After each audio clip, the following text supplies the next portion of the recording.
All right, we're recording. This is Andy Pollock from South Coast LGBT Network, and we're doing a Reflections on Faith for the holiday season. And Scott Ciosek has joined me from St. Peter's Episcopal Church. Scott, tell me where St. Peter's is. So we're right in the heart of Paden Village. So as you're driving down Elm Street, depending on what side you're coming from, we're right in the middle of kind of the business district. Right, people have probably driven by it 1,000 times and maybe not noticed it. Yep. But it's a big complex there. Yeah, it's pretty spacious. Nice. Got a couple of different buildings and just a beautiful location. Sweet. So 2020 has been a tumultuous year. So we wanted to ask spiritual leaders in the community what celebrating the hope of the spiritual means to you and would mean to individuals in the LGBT community, even the difficult, dark times of 2020. Yeah. So I think there have been a lot of dark times this past weekend on Sunday. It was the first Sunday of Advent. And as I was proclaiming the gospel and listening to those words where it said, the sun will be darkened, the moon will not give its light, the stars will be falling from the heavens, and the powers in the heavens will be shaken. I said, here we are, right? In 2020. But, you know, so many people are struggling, and I see that firsthand as a parish priest. I mean, hearing stories from medical workers that go home exhausted, people who can't see their loved ones at Thanksgiving and Christmas, people struggling with unemployment and food insecurity, stories of so many people with loved ones in hospitals that they're not even able to visit.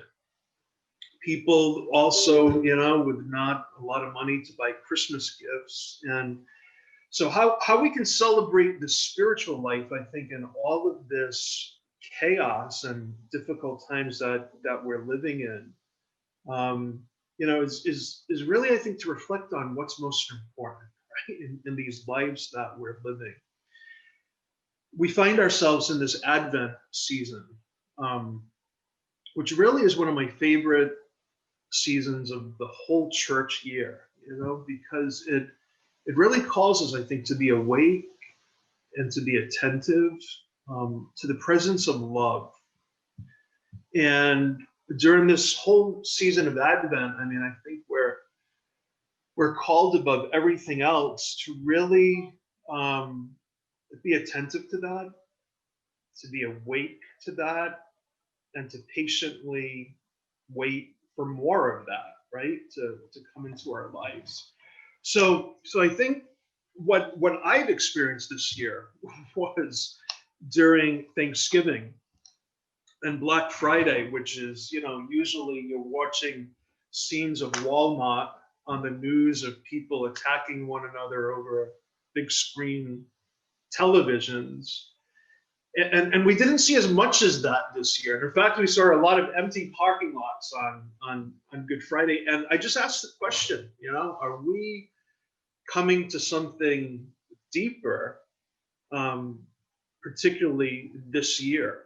You know, in this pandemic that we're living through, this global pandemic, many people I talk to, even before Advent, you know, have said, we're waking up to what really matters in our lives, waking up to embracing humanity, things that people have said that had been out of focus in their lives are coming into focus, you know, and I'm reminded of this when I'm often driving around with my GPS on, right? And it says recalculating, you know, and I think for us in these difficult times, especially after the turmoil and the chaos of this election, I think for many of us that we are recalculating, recalibrating, refocusing on what is most important,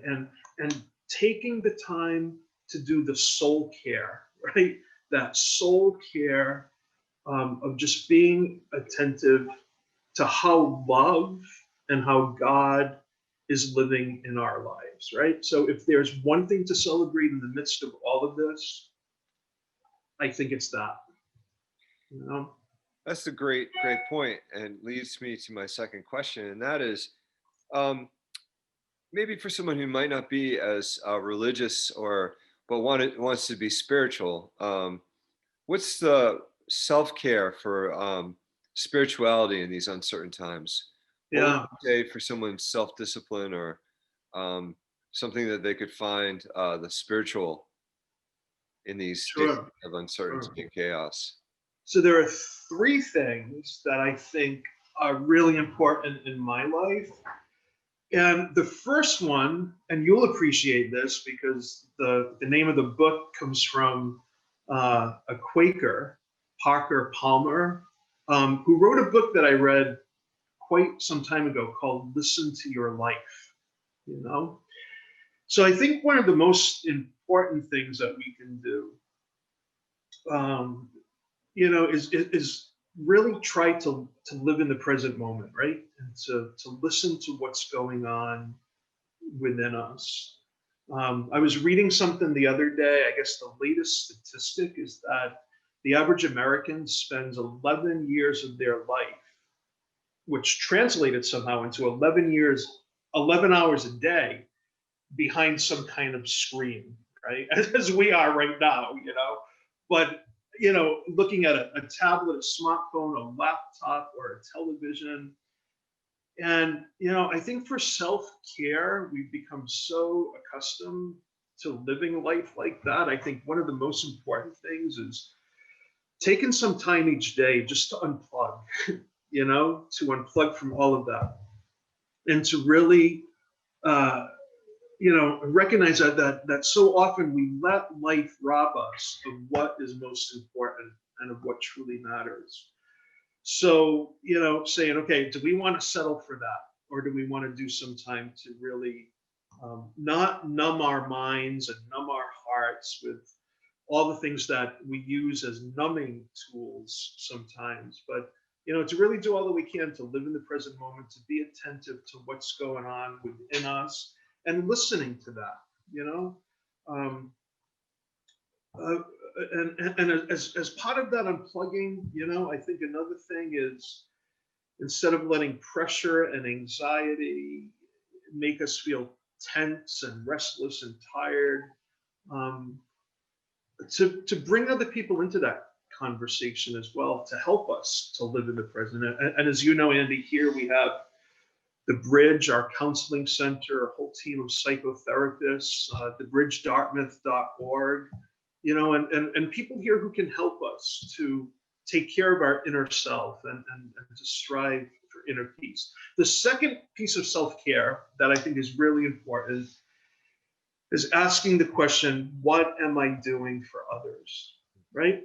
I just think that is such an important part of our self-care. John O'Donohue says the more love we give away, the more love we're going to have. A couple of years ago, we did a group here, reading. I mean, we all kind of read the same book together, kind of like a book club.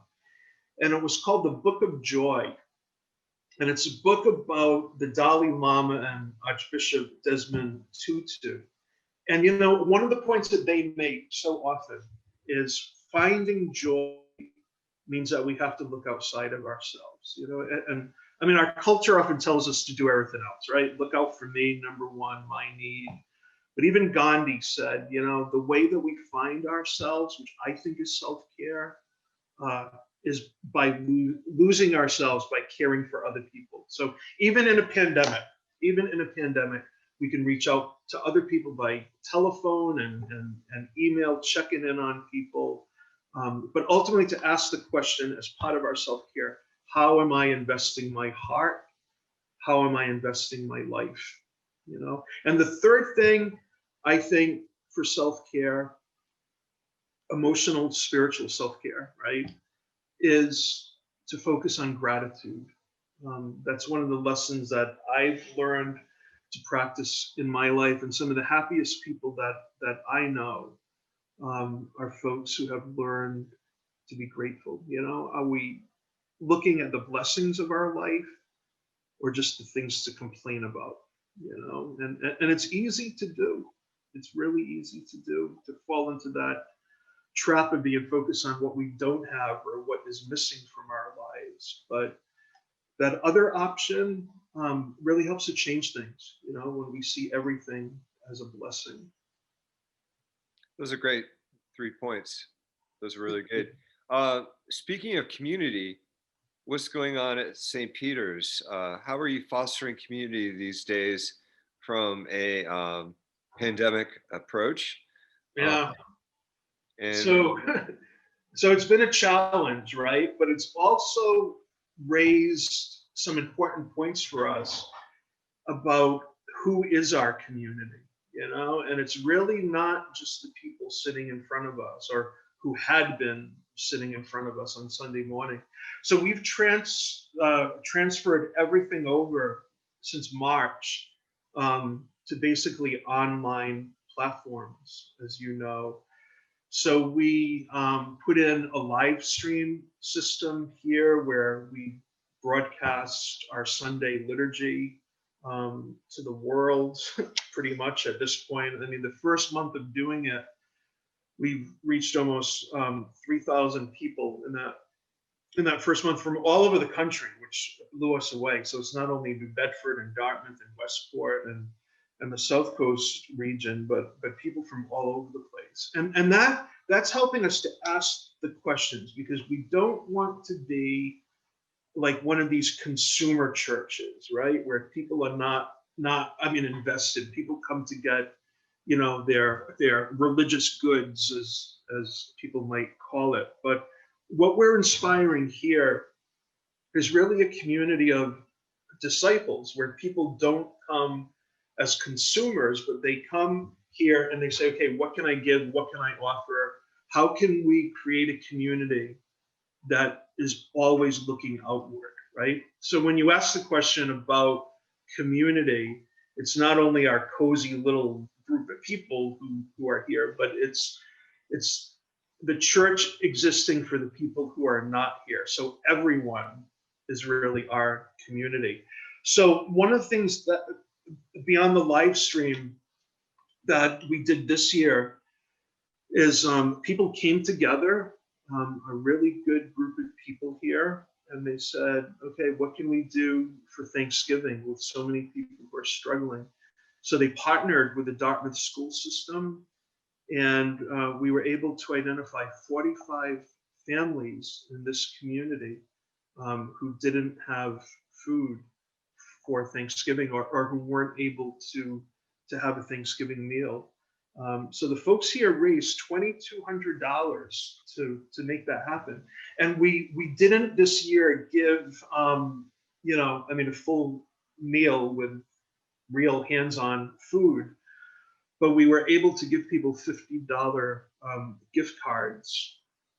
Because of COVID-19, we didn't want to be handling food, but I still thought that was, an incredible thing, So people are continuing to look at that, during this pandemic. How can we continue to care for the community, but not only our community, but the community with a big C, all of our neighbors, all of the people who live not only in this town, but on the South Coast. And then, we've been forced to look at using technology, which has been a great thing, and how do we hold people together, because we haven't met since March, to keep people safe. But we've held this community together by using technology and all kinds of options that we had really never thought of before. And hopefully going forward, all of this technology will continue to be part of our parish life, because it's helping us to reach a lot of people. It's good. It's good. Yeah. Now, what's going on during the Advent and Christmas season at St. Peter's? Is there anything special that's happening? Yeah, so for the Advent season, we're actually doing a message series, which is happening on Sunday morning. It's part of our live stream of our Holy Eucharist. So what we actually did is we scrapped the regular Sunday sermon, Sunday homily, which is usually based on these readings that are prescribed by the church. And we're using a book called What Are You Waiting For? So over a 4-week period, all of the Sundays of Advent, and we began this last Sunday, but we're going to be continuing it for all the Sundays. If you tune in to our live stream on Sunday mornings, we're having one big theme over the 4 weeks, right? What is it that we're waiting for? If we're waiting for Christ to come to us, where is he coming, right? I mean, he so very often shows up in our lives and through other people. So it's really helping people to be awake to that. So again, we invite people to join us, stpetersdartmouth.org/watch on any Sunday morning. And we're planning, looking ahead toward Christmas, to really having the biggest Christmas ever. For years now, our Christmas Eve service has been growing and growing and growing. And what we're looking for this year is to do it all online, and we're hoping that more people than ever will join us. So we're doing a 4:00 Christmas vigil here, our Christmas Eve service.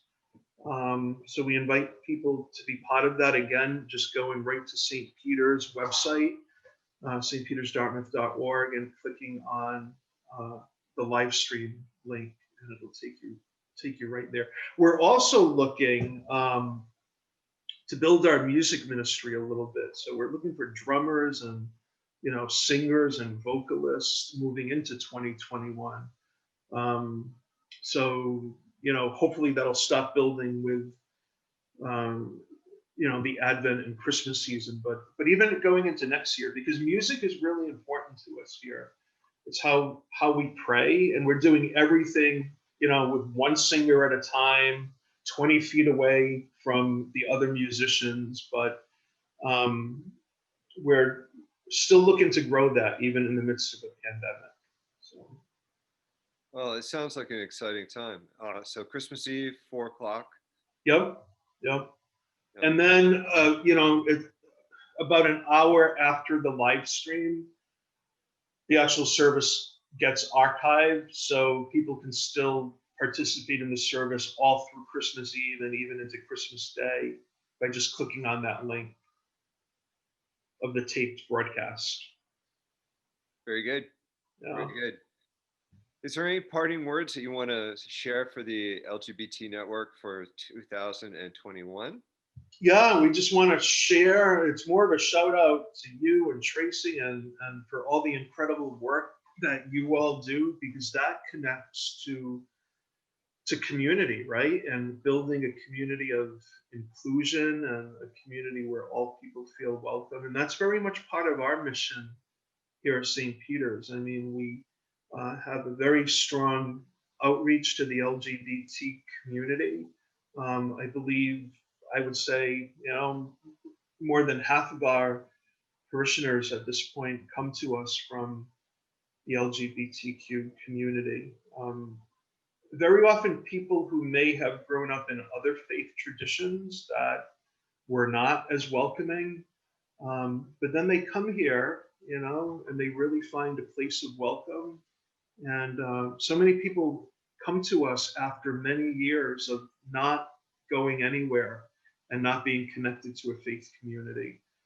So it becomes for them a new opportunity and a new way to live out their faith.